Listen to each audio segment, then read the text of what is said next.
এজন ব্যক্তিয়ে কেতিয়াও তাৰ প্ৰিয়জনৰ ওপৰত বেছি সময় খং কৰি থাকিব নোৱাৰে। যি কৰে সেয়া হৈছে অভিমান। আৰু অভিমান কেতিয়াও খঙৰ পৰা নহয়, অভিমান হয় কষ্টৰ পৰা। সমালোচনা কৰাৰ বাবে জিভাখনেই যথেষ্ট, সন্মান কৰিবলৈ গ'লেতো হৃদয় লাগে। বৰ্তমান বহু সম্পৰ্ক নষ্ট হয় আনৰ কথা শুনি, আপোনজনক সন্দেহ কৰাৰ বাবে। অভিমান বহুত বেয়া বস্তু, যি দুটি হৃদয়ক একে হ'ব নিদিয়ে। যাক পাবলৈ আগতে প্ৰাৰ্থনা কৰিছিলোঁ, এতিয়া তাক পাহৰিবলৈ সদায়ে প্ৰাৰ্থনা কৰোঁ।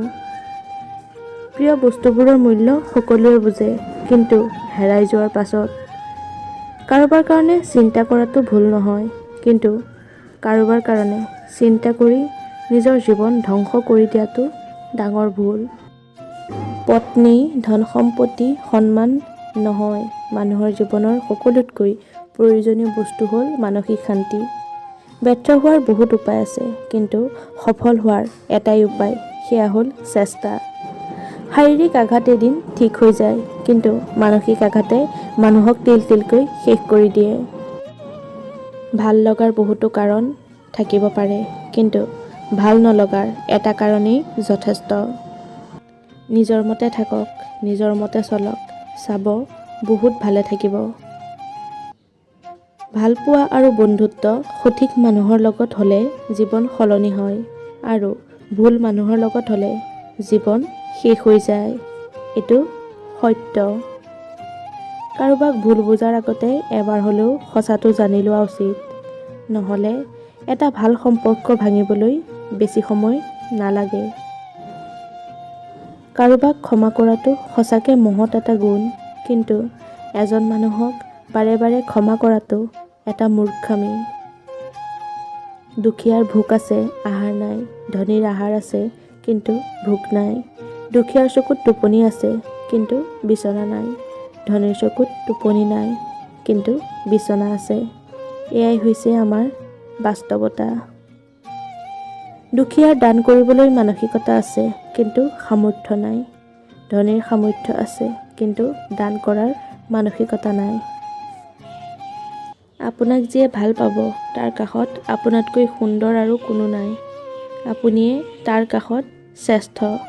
এয়াই হৈছে প্ৰকৃত ভালপোৱা। যিজন ব্যক্তিয়ে তোমাৰ সন্মুখত আনৰ কথা সমালোচনা কৰে, তুমি তাক কেতিয়াও বিশ্বাস নকৰিবা। কাৰণ তেওঁ বেলেগৰ সন্মুখত তোমাৰ কথা সমালোচনা কৰিব, তাৰ কোনো সন্দেহেই নাই। বেকাৰ ল'ৰাটোও এদিন চাকৰি পাব, মাথো নাপাব চাকৰিৰ বাবে হেৰাই যোৱা প্ৰিয় মানুহটি। তুমি দিয়া সকলো বস্তু মই যত্ন কৰি ৰাখিছোঁ, মাথো তোমাকেই ৰাখিব নোৱাৰিলোঁ। এইটোৱে হ'ল মোৰ। সকলো কিছুতে খং বা জেদ কৰাটো ভাল নহয়, কাৰণ এই খং বা জেদে মানুহৰ জীৱনৰ সকলোতকৈ আপোন ব্যক্তিজনকো বেলেগ কৰি দিয়ে। মানুহে এতিয়া মিছাটোকে বিশ্বাস কৰে, কাৰণ সঁচাটো প্ৰমাণ কৰিব লাগে। কোনোবাই দুখ দিলে তাক ক্ষমা কৰি দিয়ক, কাৰণ প্ৰতিশোধৰ আনন্দ থাকে এদিন, কিন্তু কাৰোবাক ক্ষমা কৰি দিলে তাৰ আনন্দ থাকে চিৰজীৱন। স্বাৰ্থপৰ মানুহৰ কাষত সম্পৰ্কৰ কোনো দাম নাই। এই চহৰত মন বুজাতকৈ ভুল বুজা মানুহৰ সংখ্যা অত্যাধিক বেছি।